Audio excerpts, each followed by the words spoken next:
on the East Coast, and I'm on the West Coast. And if you look through her windows, she's home today. It's snowing out there. It's a beautiful winter Really wonderland. snowing. It's really snowing. Yes, we I have know. about 5 or 6 inches already. You probably have the And fireplace on. we You got have the the fire on? fireplace starting. We're decorating the tree. We're doing all that. It's nice every now and then to get snowbound. Yeah. For so many years, I didn't have that opportunity. When I got up and had to be at work, as so many people who were listening did. But Right. today I was able to work from home. So Awesome. awesome. So, so I had a wonderful holiday. Did you? I did. We had there was only 15 of us this year, so it was lovely.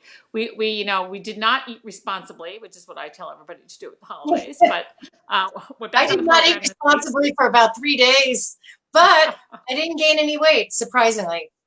Well, that's good. That's good. Just And lucky. this week you just make up what we ate last week. Yeah, yeah, You yeah, don't. You just have to. It'll all even out if you just don't yeah. continue with the binging or whatever. So Um, so because we are in this holiday season, I think we should take it from there.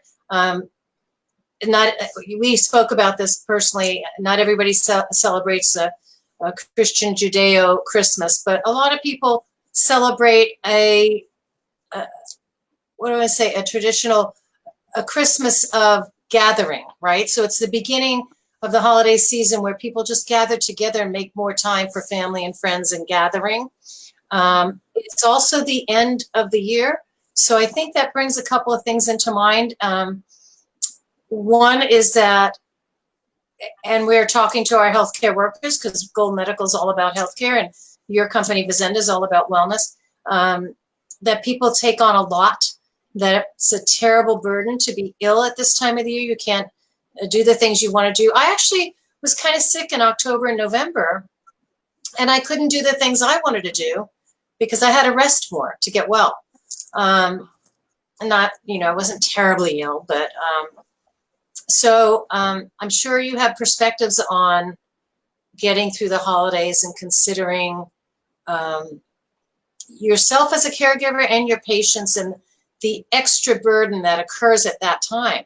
And the stress, the additional stress on it as well. The children, if you have young children at home, they're getting very excited about Santa Claus and whatever, and school break and managing all that. Yeah, it's great, but it can be very stressful. Well, it is. And if you're anywhere outside of beautiful San Diego, we all end up with lots of colds and flus and stuff. So the first rule of thumb I always say is take care of yourself. Like as they say in the plane, put your mask on before you put somebody else's, Take care of yourself first. Yeah. So, make sure you do get sleep. Make sure you're not, that you can do, even if it's like 10 minutes of mindfulness a day to try and not be stressed. If you like essential oils, which I now am becoming a fan of essential oils, get yourself some frankincense or get yourself some oil that might actually help you with the, help boost your immune system. Vitamin C is always good. Orange juice. If you're going to drink, throw a little orange juice in the cocktail, you get a little vitamin C. But not that you're going to get that much, but, first take care of yourself. And then, the stupid little things that we know, like hand hygiene, right? Yeah. How many times, and like one of the things that as I've gotten older with my kids, make sure you're wiping the handle of stuff. Or, when you're in the supermarket, you put your hands on that shopping cart. Yeah. You see how many people are coughing and they have the hand and touch the shopping cart. There's so many ways, and we all know this, right? But it's just another time to refresh on you. Just make sure your hand hygiene is where it should be, particularly at this time of season, because so many people are traveling, and there's lots of people from here who are sick going out there. Yes. And bringing it to you. And I don't know if you guys have got the flu out there yet, but here it hasn't really. Oh yes. One of the reasons I was thinking about this will be one of our future conversations is patient safety and healthcare facilities and who controls that and what's the RN's responsibility in that and so forth. But one of the reasons I thought of that was that they had a lockdown at my mother's assisted living because, yes, I don't know if it was flu or food poisoning, and it was a 48-hour lockdown. So people could leave, but everybody that lived there, and they have like 180 people. I mean, some of that is a dementia unit, and some of that is a skilled facility, but then probably close to half or more, or just residents, assisted living residents. they go down and they play games and they tell stories and they eat meals together. Everybody's in their room, and it's so sad. And trying to get the word out to everybody in a timely manner. I was coming in the door to pick up my mother we all went for massages. That was one of my mother's holiday treats to everybody. And it was dark. They had the dining room dark and the living room dark. And some man was coming down. He goes, what's going on? Where are the lights? And they said, oh, you have to go back. We're going to bring your lunch to your room. And the whole place smelled like bleach. And they were doing a responsible thing, keeping people safe. But there was such a terrible sadness another lady was sitting by the elevator when I went to get my mom, and she was terribly hard of hearing. She was the cutest thing, Mary. She had a Southern accent. And when I explained to her what was going on, she said, is that right? She just couldn't get over it. But I thought, aren't they being responsible and keeping the rest of the clients safe? Right? Right. So I go off track. I went off track. Can we incorporate into all the caring for ourselves and understanding the extra burden that are on our patients and clients? But as we plan to take care of ourselves now, what about the new year? What about 2000? The new decade. The new decade. The new decade. We're about to enter into the 2020s. It's just Right? amazing. And, it's so funny. Do you remember in 1999 when we were going into the new millennium? That's almost 20 years ago. Shocking. I know. It is shocking. Well, that's what happens. So, the days go slow and the years go fast. And if you're young and you're listening to this, trust me, you'll be here before you know. When we were kids, we used to do this stupid thing. I was born in, whatever year you're born in, what year will I die? And like, oh, you'll die in 1925 or 2025. And it seems so far away, right? Yeah. Because you never know, right? And those are stupid things, but the 20s are here. And before you know it, for many of you, it's going to be 2030. You and I will be significantly older at that point. Yes, we will. Keeps happening. But, that's right. We'll keep talking. But so you're starting a new decade, and like my goal for the decade is to be the healthiest I've ever been. I want to. Love that. As you know, we were in Amsterdam. I watched this documentary on aging. I think I told you. I don't know if I shared it with everyone yet. And it was about finding this gene to why people live older. Because some people do live to 114, 120, which is, there's a lot more people than you think. And I was telling my friends in the bathroom, and a woman was in front of us, and she turned around and said, excuse me, I couldn't help but hear what you're saying.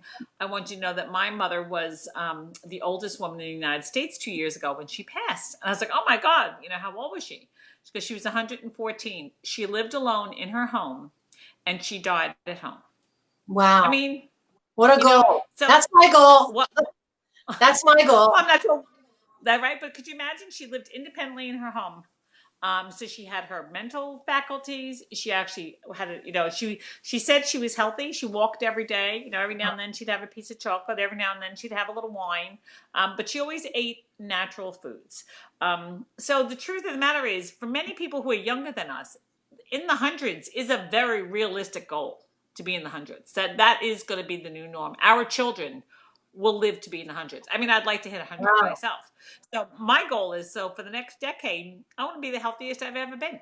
And because I know more now, we're smarter now. We can understand the relationship of doing that. Most people in the hospital, at the holidays, aren't planning to be there at the holidays, right? Yeah. So maybe as part of the education is, caregivers, when you talk to them, what are they going to do to try and get themselves healthy for the New Year's? Maybe that's something some of the caregivers can do to help their patients as well as to help themselves. What are they going to do for themselves for the next decade? Do you remember, Mary, a few years back that there were articles and probably even books about women that do too much? Yes. And I think you and I were in that category. We've calmed down a little bit. I really think we didn't have a choice, and we didn't even recognize it until it became a thing, right?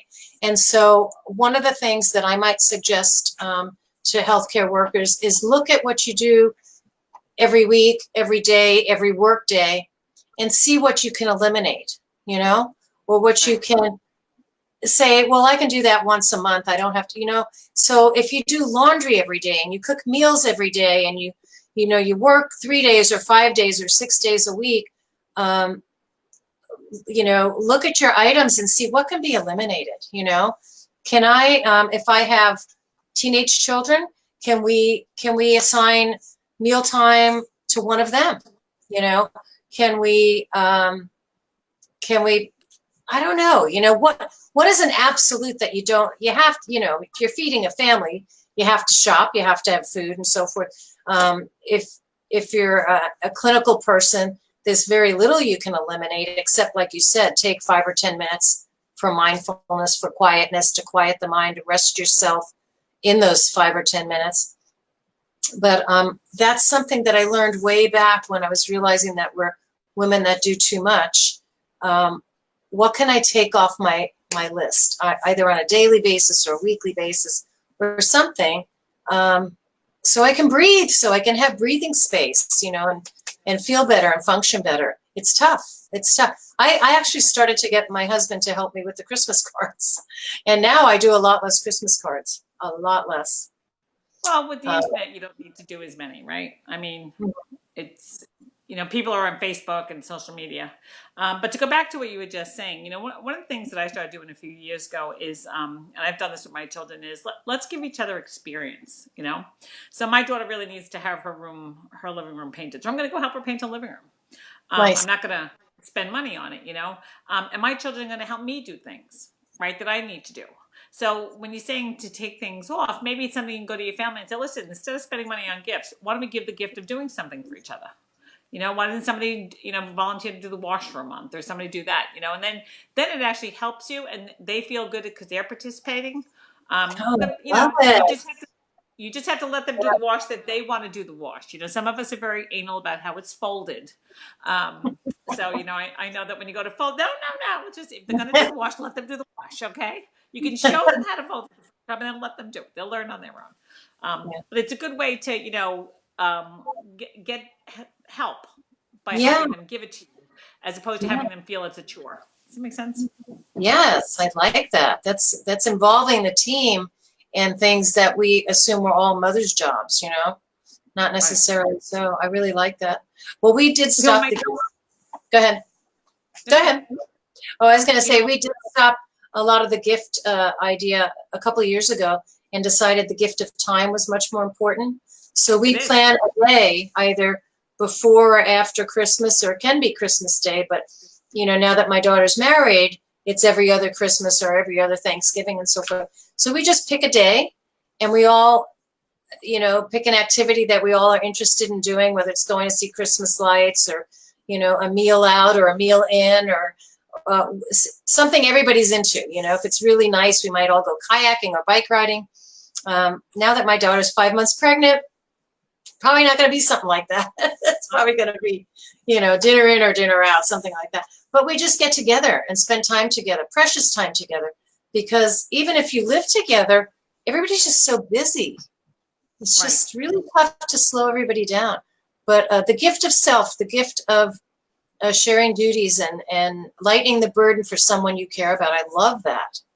It's wonderful. And also the gift of time, I love that. And remember, Christmas is only a day. I mean, it doesn't have to, you can celebrate Christmas. I mean, people get hung up on Christmas. It's Christmas and everybody focuses on that. But like, we're going away this weekend to our daughter-in-law's in Colorado because we do Christgiving, which is a combination of Christmas and Thanksgiving. Nice. It's a week after Thanksgiving.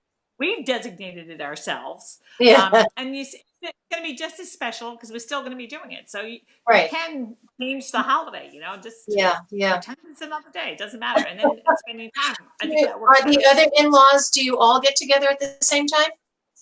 No, it's just us with them. Okay. And then we go and we take the picture of Santa Claus with him, the baby. And we do Christmassy kind of stuff, We celebrate that. So it's nice.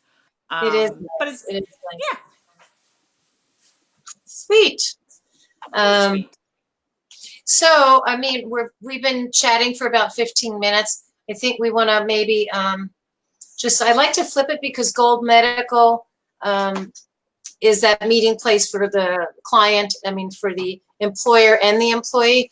Is there anything that comes to mind for the employers that we might suggest to make their holiday stress time? I mean, because yes, we do have the flu out here. They had something horrible at my mother's place, but a lot of people are having respiratory and sinus and a lot of that kind of, I don't think it's the flu yet. I think they're just nasty bugs out. And I want to tell you, when I was sick and it wouldn't go away, it kind of reinfected. I started juicing just one orange a day for my husband and I. And the minute I get a sore throat or something, I take odorless garlic. And I feel like no self-respecting germ will go near me. And They won't. I've managed not to get sick a third time. So now today's December, isn't it? So I really hope to get through December. I feel like all my little issues are behind me. But anything, Mary, because you've been an employer for so long and a leader and so forth, anything you might suggest to employers at this time of the year? Well, employers are people too.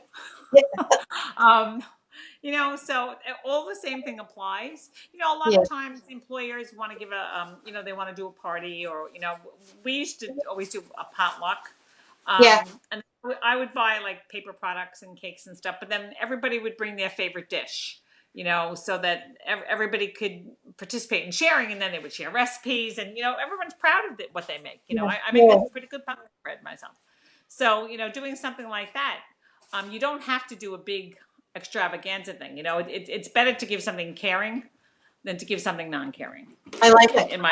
I've done both. I've done big extravagant parties at the casino with, magicians and, steak and all that. And then I've done, like you said, potlucks, but we used to give out turkeys every year, but not the actual turkey. It was a Butterball coupon to go get your turkey, because it was like, how do you do that in an office? How do you keep all these frozen turkeys? You just can't do it. But yeah, No, but I think that giving spirit is nice. It's really nice. And people remember that, whether it's small or large, it's yeah. If it comes from the heart, it doesn't matter. Right. Yeah. Nice. Nice. Yeah. We see that snow. It's getting darker. Oh, well, it's getting dark here, but it's it's plowable. Is it still coming down? Oh yeah, it's supposed to come down. We're in a state of emergency here in where I live in New York. I know. You were sitting before, and I could actually see it coming down. But now that you're at that kind of corner spot, I can't quite tell. What is that behind you? What does that say? Family is crazy? What? Where is my? Our family is crazy, complicated. The most important thing in life: annoying, supportive, wonderful, embarrassing, definitely not traditional, best friends, and a gift. Ah, that sounds a little like my family too. Well, we are, but as I said to my family last week, we may be dysfunctional, but we're full of love, and who isn't dysfunctional? Oh yeah. Anybody who has got a little dysfunction in their family, I don't know, something's going on. Oh yeah. I think we're a little less dysfunctional than the previous generation, but that's just my perspective. That's right. Because they didn't know from dysfunction. They kind of allowed themselves all things. Mare, so good to see you. You good too. to see you. Well, And let's part with a 2020 goal. Your 2020 goal is to be your healthiest self, to goal for 100 and above. What's mine? 100 and above. Well, when you have a big goal, right, you then start building small goals to achieve that goal. Mm-hmm. So part of my goal is to be my healthiest self is, I do a pretty good job of eating clean a lot of the time, not all the time. Right. I do a good job of walking. I have to do more jobs as far as exercising my abs, because, my back is not where it should be. Again, that's if we get to patient safety. Thank you, nursing, for a nice back. We never had Hoyer lifts and stuff now they have all these contraptions. I mean, it's wonderful. They have all these really good things to lift people. We didn't have those. So yeah, I think, give it some thought. What you should do is write it down. If you're not excited about your life, then find something that's going to make you excited. I mean, I'm very excited about my life. Yeah. So I know I'm doing the right thing, but if you're not excited, maybe you want to find out what's going to excite you. What makes you want to really be excited? I haven't really given much thought to it, But earlier today, I was in my little Pilates studio and they were decorating for Christmas. And they wanted to know what our 2020 goals were. And so I thought, it's time to think about that. It's time to think about that. I have managed not to gain weight. So then I think if I can make it to the year 2020, then I would like to lose weight because I do have some joint issues and I know taking some pounds off would help that issue. So, but I'm going to dig a little deeper. I have thought about pickleball. Yeah, Don and I have talked about pickleball. There isn't any pickleball near us, but I think that'd be a lot of fun to do. Yeah. I mean, I'm But lucky we'll enough. talk about it again. If I got interested in that, I could probably play almost all year long. Yeah. Lucky. All right, sweetheart. So we'll check in All right. again probably next week. I hope you, We'll talk again next Monday. next Monday? Sounds great. Yep. Sounds great. All right, sweetheart. I want to hear more about Fazenda. Okay. And We'll talk about Fazenda next week. okay, all things wellness. All right. And You all got it. and all things healthy. Yeah, all things healthy, Okay. We can talk about how healthcare is broken, but that's another conversation. We All right, can. Reeds, have a good week. Actually, let's give this some thought. Patient safety and the RN's role in patient safety. I think that's a huge subject. And people know about the Joint Commission and so forth. Nurses know about it. I think we could explore that a little bit, like what's being done and what the next steps might be. I agree. Okay. Okay. All right, Love you. honey. Have a good week. Love you too. Bye, Bye-bye. everybody.